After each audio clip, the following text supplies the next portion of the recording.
Hello everybody, एक बार फिर से आपका स्वागत है आपके अपने यूट्यूब चैनल पर जिसका नाम है सक्सेस हरियाणा। देखिए, आपके लिए एक बहुत ही बड़ी वीडियो लेके आया हूँ, बहुत इंपॉर्टेंट वीडियो। कि अगर आप 1 जनवरी या 1 जुलाई जो इंक्रीमेंट डे होता है उस दिन आप छुट्टी पे हो, या मान लो उस दिन हॉलीडे है, ठीक है, तो उस और या फिर आप ड्यूटी पे हो, तो इंक्रीमेंट लगेगा नहीं लगेगा, कैसे लगेगा, रूल क्या कहता है।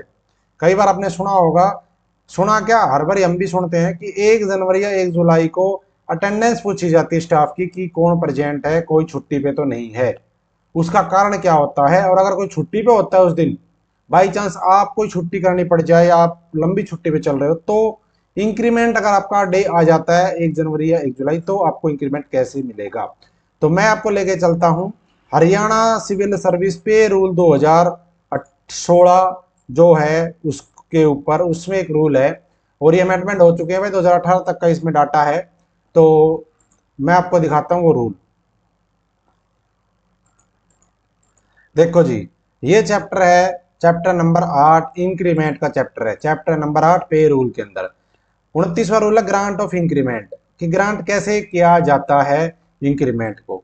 तो ये तो आपको पता ही है, मिलता है आपको, चाहे आपका नॉर्मल हो, चाहे प्रमोशन हो, और चाहे कैसे हो। ये बात करूंगा बाद में। आज जो मेन बात है वो ये है कि अगर आप छुट्टी पर हो उस दिन, या कोई इम्प्लॉय, जैसे कोई, आज मेरे पास ये टॉपिक कैसे याद आया पहले वो बताता हूँ। मेरे पास एक अपना साथी है क्लार्क भाई, उसका मेरे पास आया था कि जी उन्हें 4 6 7 क्वेश्चन पूछे थे कि इन इनका बताओ, वो बाकी तो नॉर्मल थे। एक जो मुझे सबसे इंपॉर्टेंट लगा उसमें यही लगा कि नोट करके उसने लिखा था, अगर कोई चाइल्ड केयर लीव CCL पे हो, या फिर कोई मैटरनिटी लीव पे हो, तो उसको इंक्रीमेंट मिलेगा या नहीं मिलेगा। तो फिर मैंने उसको बता दिया था, लेकिन फिर मैं सोचा इसके ऊपर वीडियो बना के सबको बताना चाहिए, बड़ा इंपॉर्टेंट है, ये डाउटफुल रहता है हमेशा ही, इसकी क्लियरिटी नहीं हो पाती डिपार्टमेंट में, क्योंकि रूल उठा के कोई देखता नहीं है। तो मैं आपको आज बता रहा हूँ इस चीज के बारे में कि अगर आप, चाहे CCL हो, चाहे CL हो, चाहे मैटरनिटी हो, चाहे EL हो, कुछ भी हो, अगर छुट्टी पे हो या फिर उस दिन सरकारी छुट्टी हो, तो फिर कैसे इंक्रीमेंट मिलेगा। देखो जी, रूल नंबर 33 क्या कहता है, grant of increment while on leave on 1 January और 1 जुलाई। मतलब जब आप 1 जनवरी या 1 जुलाई को छुट्टी पर हो, तो आपको इंक्रीमेंट कैसे ग्रांट किया जाएगा। देखो, और हाँ एक बात और सुन लो, मेरा टेलीग्राम और व्हाट्सएप का जो लिंक है ना वो डिस्क्रिप्शन में, वहां पे भी मैं बहुत सारी चीजें शेयर करता हूँ और बताता भी रहता हूँ। कोई पूछता है तो मैं आपको बता देता हूँ रूल वगैरह। तो वहां से आप मेरे से संपर्क भी कर सकते हो और मेरे टेलीग्राम पे जुड़ सकते हो। 20,000 कर्मचारी मेरे साथ जुड़ चुके हैं। जुड़ जाना, आप अगर नहीं जुड़े तो डिस्क्रिप्शन में लिंक है। और मेरे चैनल पे बहुत सारी वीडियो, इंक्रीमेंट, ये जो आपके सर्विस रूल है इनकी बनाता रहता हूँ मैं। जनरल रूल, लीव रूल, पे rule, allowance rule, pension rule, technical design, सब कुछ एक्स ग्रेशियो, सब कुछ चैनल के ऊपर अवेलेबल है, देख लेना। अब यहाँ पे देखो क्या है, यहाँ पे देखो, अगर बात करें the increment of due on the 1 January और 1 July shall subject to the eligibility be granted notionally if the government employees on leave. मतलब उसको इंक्रीमेंट दिया जा सकता है, ग्रांट किया जा सकता है अगर वो लीव पर है तो, लेकिन अदर देन कैजुअल लीव, मतलब वो कैजुअल लीव के अलावा अगर किसी लीव पे है, CL नहीं हो, चाहे वो EL पे हो, चाहे वो एक्स्ट्राऑर्डिनरी लीव पे हो, चाहे वो कम्यूटेड लीव हो, चाहे वो मैटरनिटी लीव हो, चाहे पैटर्निटी लीव हो, चाहे आपकी कोई भी लीव हो, कैजुअल लीव नहीं होनी चाहिए। अगर कैजुअल लीव के अलावा कोई छुट्टी ले रखी है किसी ने, तो उसको इंक्रीमेंट दिया जा सकता है, ठीक है। Is on leave on that day and actually from the date of joining duty after return from leave, provided the leave has been sanction by the competent authority. मतलब जो उसका डे होता है ना, जिस डेट को उसको इंक्रीमेंट लगता है 1 जुलाई या 1 जनवरी, उसी दिन उसको इंक्रीमेंट दे दिया जाएगा। लेकिन लेकिन असलियत में actually from the date of joining duty after return from leave, मतलब वैसे तो एक तरीके से देखा जाए तो उसी डेट को उसका इंक्रीमेंट दे दिया जाएगा, लेकिन हकीकत में वो जो इसका इंक्रीमेंट है वो उस दिन उसको ग्रांट कर दिया जाएगा जिस डेट को वो छुट्टी से आकर के ज्वाइन करेगा। लेकिन उसका इंक्रीमेंट डे क्या रहेगा, इसका इंक्रीमेंट डे वही 1 जनवरी या 1 जुलाई ही रहेगा। चाहे वो लीव से आकर के, मान लो वो 10 जनवरी को अगर ज्वाइन करता है, तो एक्चुअली में तो उसको 10 जनवरी को ही इंक्रीमेंट का लाभ मिलेगा, लेकिन उसका जो इंक्रीमेंट डे है वो 1 जनवरी ही रहेगा। या अगर कोई जुलाई के वाला इंक्रीमेंट है, किसी का जुलाई के बाद गया, तो उसका 1 जुलाई रहेगा। तो ये चीज इसमें बताइए, लेकिन साफ क्लियर कहा है कैजुअल लीव नहीं होनी चाहिए। अगर आपने कैजुअल लीव ले ली, ध्यान देना। और हाँ एक चीज और, ये जो छुट्टी है ये सैंक्शन होनी चाहिए। अगर जानबूझकर अनुपस्थित कोई बंदा है, यहाँ पे लिखा भी है, any period of absence without prior sanction of the competent authority shall not be considered as leave. अगर आपने बिना सैंक्शन लिए छुट्टी ले रखी है, यानी कि जानबूझकर आप अनुपस्थित हो, अब्सेंस हो विदाउट किसी प्रॉपर सैंक्शन के, तो उसको लीव में नहीं गिना जाएगा। यानी कि जो यहाँ पे जिस लीव के ये जो वर्ड लीव है, वो लीव तभी मानी जाएगी जब आपने सैंक्शन ले रखी हो पहले से। अगर कोई जानबूझ के अनुपस्थित है तो वो लीव नहीं मानी जाएगी। अब एक बात इसमें ये आती है, अगर किसी ने सीएल ले ली, ध्यान देना, अगर किसी ने सीएल ले ली तो उसका क्या होगा। तो अगर किसी ने सीएल ले ली ना, अगर मान लो किसी का 1 जनवरी को इंक्रीमेंट लगता है, ध्यान देना भाई, 1 जनवरी को इंक्रीमेंट लगता है और कोई बंदा 1 जनवरी को सीएल ले ले, ठीक है, 1 जनवरी को सीएल ले ले, तो इसका इंक्रीमेंट नहीं लगेगा। अब उसका फिर इंक्रीमेंट कब लगेगा? 1 जनवरी को नहीं लगा तो आप कहेंगे जी 1 जुलाई को लग जाए, नहीं लग सकता। आप खुद ही लगा लोगे कब लगेगा, 1 जुलाई को नहीं लग सकता। क्यों? अगर आप 1 जनवरी को छुट्टी पर हो, तो मान लो आप 1 जनवरी को छुट्टी पे थे, आप 2 जनवरी को ऑफिस में आ गए, ध्यान देना एग्जाम्पल से समझा रहा हूं, 2 जनवरी को आ गए, अब 2 जनवरी से 1 जुलाई, यानी कि 2 जनवरी से और 30 जून, ध्यान देना, 2 जनवरी से और 30 जून तक का जो पीरियड है, क्या वो 6 महीने है? नहीं है।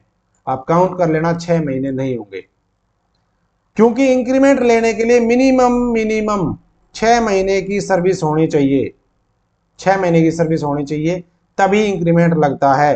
तो जब आप 2 जनवरी को ज्वाइन कर रहे हो और 30 जून तक का टाइम देखा जाना है, तो 6 महीने जब पूरा ही नहीं होगा तो आपको 1 जुलाई को भी इंक्रीमेंट नहीं मिलेगा। फिर आपको इंक्रीमेंट कब मिलेगा?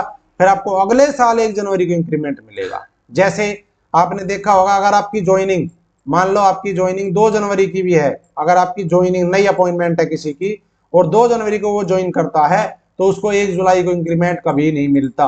क्यों? क्योंकि इंक्रीमेंट लेने के लिए मिनिमम 6 महीने की सर्विस होनी चाहिए, 6 महीने पूरे नहीं होते 2 जनवरी से 30 जून तक। उसको इंक्रीमेंट कब मिलता है? उसको इंक्रीमेंट मिलता है अगले साल फिर दोबारा 1 जनवरी को। अब जुलाई में किसको मिलता है? तो जुलाई में उसको मिलता है जो बंदा मान लो 1 जुलाई को ज्वाइन कर ले, तो उसको कब मिल जाएगा? उसको मिल जाएगा अगले जनवरी को, क्योंकि 6 महीने पूरे हो जाते हैं, ठीक। लेकिन अगर कोई बंदा 2 जुलाई को, यानी कि 1 जुलाई के बाद ज्वाइन करता है, तो उसका इंक्रीमेंट अगले साल 1 जुलाई को ही लगेगा। अगर कोई बंदा 1 जुलाई के बाद ज्वाइन करता है, उसका इंक्रीमेंट 1 जुलाई को अगले साल। अगर कोई बंदा 1 जनवरी के बाद 2 जनवरी, 3 जनवरी कभी भी करे, तो उसका इंक्रीमेंट अगले साल 1 जनवरी को, ऐसे होता है। तो ये तो बात हो गई लीव की, कि कौन सी लीव पे इंक्रीमेंट लगता है, कौन सी लीव पे नहीं लगता। अब बात मान लो, क्या पता हॉलीडे हो, उस दिन सरकारी हॉलीडे आ जाए, तो अगर हॉलीडे हो जाता है, रूल नंबर 34 कहता है date of increment if there is holiday on 1 जनवरी या 1 जुलाई। अगर उस दिन सरकारी छुट्टी हो जाती है, सैटरडे आ जाता, संडे आ जाता है, या कोई और छुट्टी हो जाए किसी भी तरीके की, तो उसका इंक्रीमेंट कब लगेगा? तो इसमें साफ साफ लिखा है कि वहन एम्प्लॉय, यहाँ पे पढ़ लो आप, क्या मैं डायरेक्ट आपको दिखा देता हूं। When a government employee who has appointment or promoted to a post otherwise able to join his duty but could not join due to holiday.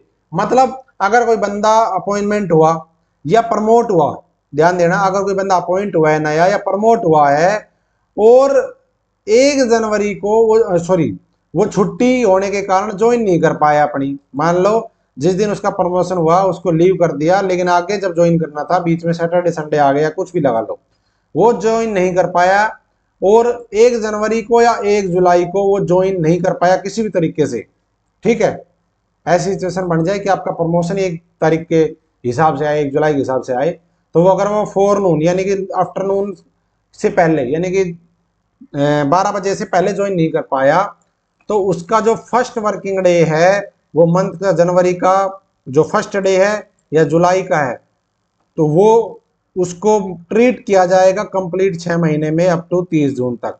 मतलब जो हॉलीडे जो है आपकी, वो सर्विस में काउंट की जाएगी, और उसको जो purpose of grant of normal increment provide होता है वो सेम रहेगा, जो चाहे उसको 1 जुलाई को मिलता या 1 जनवरी को मिलता, वो उसी तरीके से मिलेगा अगर हॉलीडे नहीं होता तो जैसे मिलता वैसे ही मिलेगा। यानी कि अगर हॉलीडे होती है ना किसी भी दिन, ऐसे केस में हॉलीडे आ जाती है अगर 1 तारीख को या 1 जुलाई को, तो उसको उसी डेट को इंक्रीमेंट दिया जाता है और उसको सर्विस में काउंट किया जाता है। जो 6 महीने की जो बात है, जो 6 महीने वाली बात है, उस 6 महीने को काउंट किया जाएगा। समझ गए? तो ये फर्क है छुट्टी लेने में और छुट्टी होने में। तो हॉलीडे अगर होती है तो आपका जो इंक्रीमेंट लगेगा जिस रूल से वही रहेगा, वो उससे दिक्कत नहीं आएगी। और पोस्टपोन्ड जो इंक्रीमेंट की बात हो रही है, जो 6 महीने की बात मैं कर रहा हूं, वो यही है कि postponed of increment in case of non qualified service. मतलब अगर आप सस्पेंड हो, एक्स्ट्रा ऑर्डिनरी लीव पे हो, विदाउट मेडिकल सर्टिफिकेट पे, या कोई और चीज आपकी चल रही है और आप अब्सेंस हो, तो आपकी जो सर्विस है वो 6 महीने, जब आपका इंक्रीमेंट का टाइम आएगा तो आपको मिलेगा नहीं मिलेगा, पोस्टपोन्ड होगा या नहीं होगा, वो चीज इसमें बताइए। वो इसमें बता रखी क्या, where the qualified service is less than 6 month before the date of next increment, यानी कि 6 महीने से अगर कम की सर्विस है इंक्रीमेंट से पहले, ठीक है, व्हाट्स ओवर रीजन, कोई भी रीजन हो, जैसे रीजन कुछ भी हो सकता है, जैसे such as due to extra ordinary leave without certificate, medical certificate, यानी कि किसी ने विदाउट मेडिकल ग्राउंड पे एक्स्ट्रा ऑर्डिनरी लीव ली है तो भी उसकी क्वालिफाइड सर्विस नहीं मानी जाएगी। लेकिन अगर मेडिकल ग्राउंड पे उसकी एक्स्ट्रा ऑर्डिनरी लीव ली हुई है किसी ने, तो वो काउंट होता है। तो यहाँ पे साफ मेंशन है कि extra ordinary leave without medical certificate हो, पीरियड ऑफ डाइज हो non, undecided suspension period, treatment of suspension period as non duty, यानी कि ऐसा सस्पेंशन दिया हुआ हो कि आपको ड्यूटी पे नहीं काउंट करना है, पीरियड ऑफ अनऑथोराइज एब्सेंस, यानी कि जानबूझ के अनुपस्थिति होती वो हो, एटसेट्रा हो, ठीक है। It shall have to effect of postponing the increment and such case shall be reconsider of 1 जनवरी या 1 जुलाई increment shall be granted subject to completion of minimum 6 month qualified service before the date।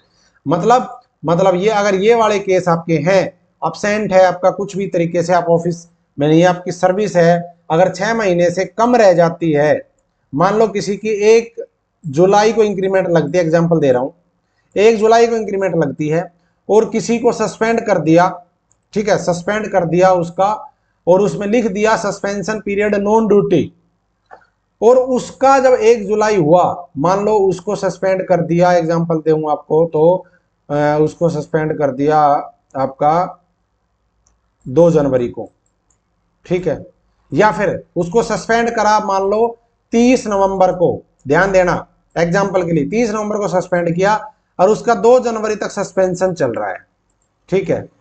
अगर ऐसा case है तो अब क्या होगा, अब उसका जो मिनिमम क्वालिफाइड सर्विस है, ठीक है, नवंबर से तो नहीं होगी, उससे पहले हो चुकी, उसका सस्पेंशन मान लो हो गया लंबा, किसी का 1 जुलाई के बाद ही सस्पेंशन हो गया, किसी का इंक्रीमेंट लगा और 2 जुलाई को सस्पेंड हो गया, और वो बंदा 2 जनवरी तक सस्पेंड ही रहा, यानी कि 2 जुलाई से और 2 जनवरी तक अगर कोई सस्पेंड रहता है तो फिर क्या होगा, तो उसकी मिनिमम 6 महीने की सर्विस कंप्लीट नहीं होगी। कब? अगली 1 जुलाई तक। क्यों? जब वो 2 जनवरी तक सस्पेंड चल रहा है तो फिर 1 जुलाई तक उसका जो है 6 महीने का टाइम पूरा नहीं होगा। तो ऐसे केस में क्या होगा, उसका इंक्रीमेंट पोस्टपोन्ड हो जाएगा, और उसका जब इंक्रीमेंट है वो फिर जुलाई की बजाय ना लग के, कि उसको इसमें लिखा है ना ये रहा रिकंसिडर, फिर उसका इंक्रीमेंट चेंज हो जाएगा, वो 1 जुलाई को नहीं लगेगा, फिर उसका 1 जनवरी को लग जाएगा, ठीक है, फिर जुलाई की वेट नहीं की जाएगी। तो ऐसे केस में दोबारा से रिकंसिडर कर सकते हैं हम उसके सस्पेंशन पीरियड से हिसाब से, अगर 6 महीने पूरे नहीं होते हैं तो मेन बात तो इस वीडियो में था कि आप अगर हॉलीडे है उस दिन तो क्या होगा, और अगर कोई छुट्टी ले जाता है तो क्या होगा, छुट्टी ली है तो कौन सी छुट्टी ली है, ये चीज यहाँ पे कई बार जो है ना ऑफिस में इस चीज पे बहसबाजी होती है कि कई बार पता नहीं होता स्टाफ को भी कि सीएल के केस में केवल इंक्रीमेंट रोका जाता है, अगर कोई मैटरनिटी लीव है, सीसीएल है, कोई भी लीव है सीएल के अलावा तो इंक्रीमेंट नहीं रोका जाता। थैंक यू, जय हिंद, जय भारत, जय हरियाणा। आपका दिन शुभ। वीडियो को लाइक और शेयर कर देना।